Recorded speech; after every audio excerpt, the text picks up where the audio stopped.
Hi, it's Linda and Sarah, and welcome to Women Rising Together. We are so grateful for all the comments and all the private messages and all the support we're getting around this. We can see how much we all need this. And so we're really grateful for you to be on this journey with us and together be able to support each other in coming out of the pandemic, coming out of whatever other traumas you're experiencing at this point in your life, like whatever it is. You know, it doesn't have to be pandemic related. It could be something else, but you're really having to look at what's going on for you. And so we really want to just be the place that supports that for you. Gives you the space to talk about it because, some of you may feel like you can't talk about it with the people that are currently in your life, that maybe they just don't get it, or they're just going to be like, looking at what you have already, be like, why aren't you happy with all of that? Just like, what's wrong with you? Yeah. So some of you may not want to have the chance to share that or feel comfortable sharing that with people in your life. So creating a space where you can with people that do get it, that want to hear your story and understand it and share similar stories is really important and very empowering. Yes. So today we want to talk a little bit about where you've been in this last year and a half. And there could be all kinds of things. You may have done just fine in the pandemic, but other stuff happened. And then where you want to go. So the thing we want to just introduce this with today, because we got a lot of response around the identifying the pain that we did yesterday. And so for today, we want to talk about acknowledge what's been lost, whether it's pandemic related or some other episode in your life, what's been lost. And one of the things that I realized is that there were a lot of relationships lost during this time. Whether they were romantic relationships or family relationships. Not only was it a pandemic, but it was an unprecedented time politically. So both our presidential election, Black Lives Matter, Asian Americans being discriminated against, you name it, there was a lot of stuff going on. And a lot of us still feel kind of almost like shell-shocked is the word that some of my friends have used. Is like, they all thought they were going to feel better when we had a new president. And they didn't. They felt better, but not as much better as they thought they were going to feel. And so there was a sense of relief for a lot of the people that we know, but still that sense of something had been lost for them. And so just acknowledge what has been lost for you in whatever period of time it is that until now where you're willing to like take a long, hard look and say, wow, I feel like I lost this in my life. I lost this sense of connection. I lost this sense of family. I lost this friend. I had 3 or 4 people unfriend me on Facebook that were totally unexpected. And I was a little shocked by it in the beginning. And it wasn't because of political differences. It's like somehow they got a hurt feeling and didn't talk to me about it. And I was like, whoa, if that's how you're going to be in relationship, I'm just really not that interested. If you can't come to me and have a conversation, it doesn't work for me. And so, for me, I realized that some of those friendships needed to go. They needed to transform. And I think you've had some similar experiences of relationship transforming. Yeah, I got into a romantic relationship right before the pandemic started, and it only lasted for about 6 months. But I realized that once that relationship had ended, that I really had kind of lost myself and what I wanted. And in some ways, like, lost myself to the relationship and to all of their drama that was going on. There was a lot of stuff happening in their life. So for me, it was sort of rekindling doing what I wanted and having a realization that, like, I couldn't do the same thing I was doing in my life, if I wanted to have my dreams realized. So, like, my dream is to be a published author. I'm currently writing a book, and it's been in the process for I don't even know how long now, many years at this point. But during this pandemic, I kind of lost myself to hiding away in another world, and for me that was video games. But once I was able to really look at my life, and I realized I had to set things up differently. I had to actually put forth the effort and change my daily routine and schedule out time where I was writing or thinking about writing or whatever it may be, and focus more time on myself and just sit there and be with myself more. So that's been a really great change. I think one of the things we've talked about, we have a podcast called Let's Get Relational, and one of the things we've talked about a lot in that is people have, during this pandemic, have really had to be with themselves because there were fewer people that they could be with. And so sometimes the people that they were with were not people they necessarily would have wanted to be with. So I've heard that lawyers are very busy now, that people are able to get divorced who had to still stay together. Or the pandemic showed them how little they had in common. And in other cases, the pandemic showed them how much they loved each other in ways they hadn't expressed in years. And so what we found is that a lot of people were hanging out with people they wouldn't normally hang out with. And now they're lonely for something else, but they're really having a hard time figuring out what that is and how to reach out. So the next thing we really want to suggest to you is allowing yourself to dream about what your new normal could be. Because what we're hearing mostly from people that are responding to us and sending us messages is that as they've identified the pain, as they've identified what wasn't good from before the pandemic in their lives, they're looking at a new way that they want to be that feels healthier and more connected and has more joy in their life. And so, we're all about being able to express joy and compassion and connection. And so just allow yourself to dream about what that new normal could be. And I think that is scary sometimes because people just don't know how to get it. So today we're not going with the house. No. We're going with what? Like if you could dream up anything in the world you wanted to have, what would it look like? Yeah, and it's just having fun with that. Like, what could be your reality? That's all you're thinking about. And you don't have to settle into like, oh, this is what my new life is going to be like. It's just basing it off of, okay, so this is what I didn't like about the previous normal. I would like this to change for the new normal. And, maybe somewhere along the line, this will be the best normal. Yeah, so this is your opportunity to really first grieve what was lost, because if you don't acknowledge that, it's there. It's going to come bite you in the butt somewhere in the future. So allow yourself to just say, oh man, I lost that friendship and that relationship, and I'm sad about that. And I'm going to feel that sad. And then I'm going to be able to move on to what I'd really like to create next. Remember, let your emotions flow through you. You don't need to cling to it like a koala.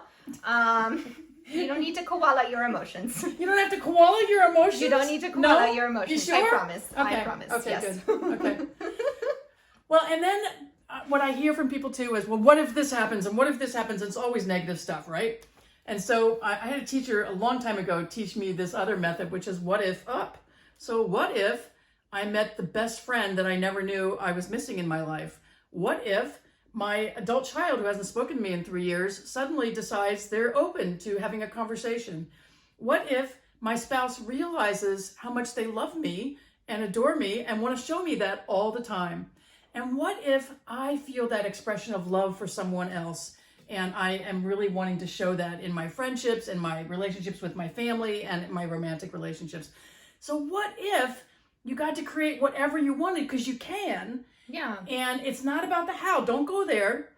Just go with what is it you really want. Allow yourself to dream, to open your heart, and to feel that expansive stage. And that for me was the hardest part about the pandemic. I was living a very expansive life in so many ways. My heart was really open. I felt really good.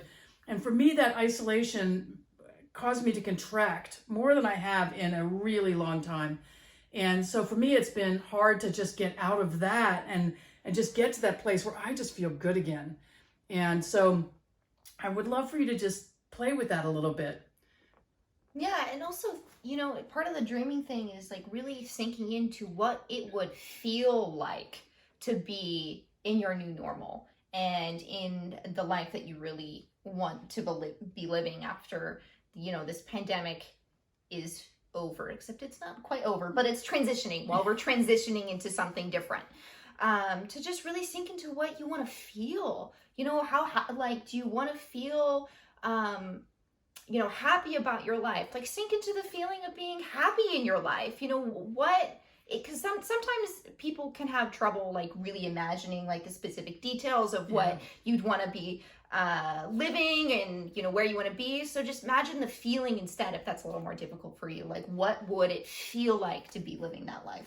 I love that you said that, because what I realize is when I'm imagining what I want next in a new home or a new car or whatever, it's all about what I'm going to feel.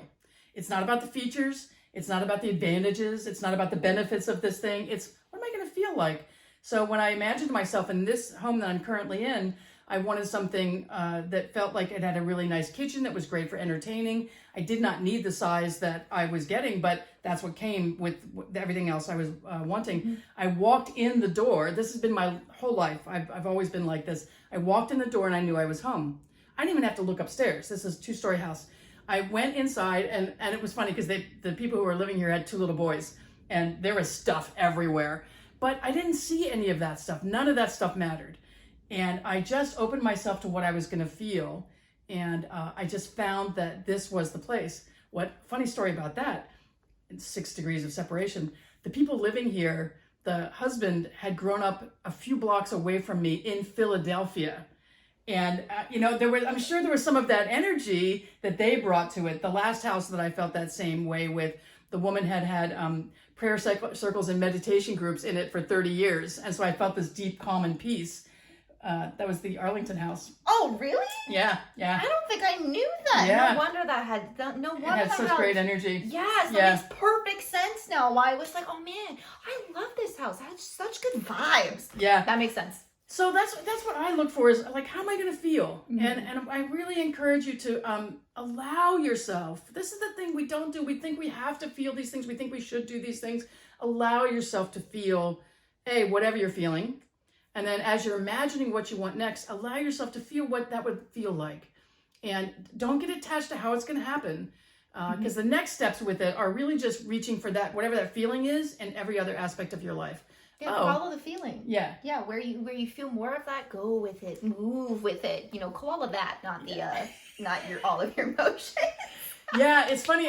When I was going through a really stressful period of my life, I would just keep a little Post-it note next to my computer that said, what makes me feel good? And if I was feeling really stressed, I would just go do one of the things that made me feel good. And they were silly little things. They weren't like really complicated. A full tank of gas makes me feel good. A shower makes me feel good. Walking in a home improvement store, I don't know why, but it makes me feel good. I enjoy it. Target makes me feel good. For her, she is totally a Target girl. I don't know why. Exactly. And so just allow yourself to feel those feelings, and allow yourself to feel those feelings other places, not necessarily just where you're wanting to be next.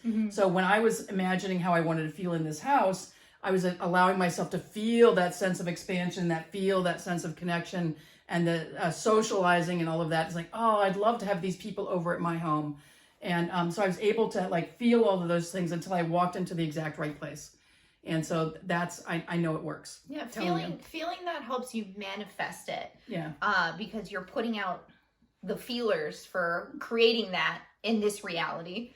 And so by projecting that sort of energy, there's going to be a reflection of that kind of energy returning to you, which is going to manifest as something that, you know, either that gives you that kind of feeling. Yeah, exactly.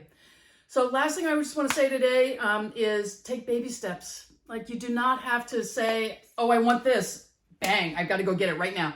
No, take little baby steps toward it. Like every day when you wake up, what's a baby step I could take toward that dream? What's a baby step I could take toward feeling better? What's a baby step I could take toward overcoming that grief, that stuckness, whatever it is that is what you're ready to leave behind. And it could be as simple as, I'm only going to lay in bed for 30 minutes every morning instead of an hour.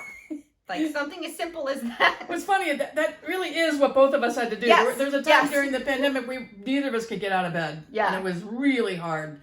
And neither of us are really good at forcing ourselves to do things these days. We've got to feel it more. And so we did both independently. When we shared it later, it was like, oh, I did that too. Yeah. And so now when I wake up, it's much easier to get up because I feel better. And what I started doing is like reaching for those things that are going to make me feel better. Baby steps, baby steps, baby steps. I can't emphasize it enough. And, you know, if you're wondering what this has to do with women rising together, it's that if we are not taking care of ourselves, there is no way we can support other women on this journey. And so a lot of us have learned how to sacrifice. My mother was a champion sacrificer. I learned the really good lessons from her about sacrificing. And they weren't necessarily the lessons I needed to learn to be the adult I'd like to be in the world now. And so for me, it's about learning how to care for myself and so that I can care for others. And we're going to be talking about that more in some future episodes. And so for now, we'd love for you to join our Facebook group, Women Rising Together. Yes. And we would love for you to subscribe to our YouTube channel or our podcast called Let's Get Relational. And we will see you back here tomorrow. Yes. This week. We're recording every day this week just and broadcasting just because we really want to connect with as many of you as possible. And then the next couple of weeks we'll be doing a little bit different kinds of things. But let's create this movement together and let's all rise up and have deep connections and deep love and expansion so that we can together change the planet. Yeah. And until then, we love you. Mm. Mwah.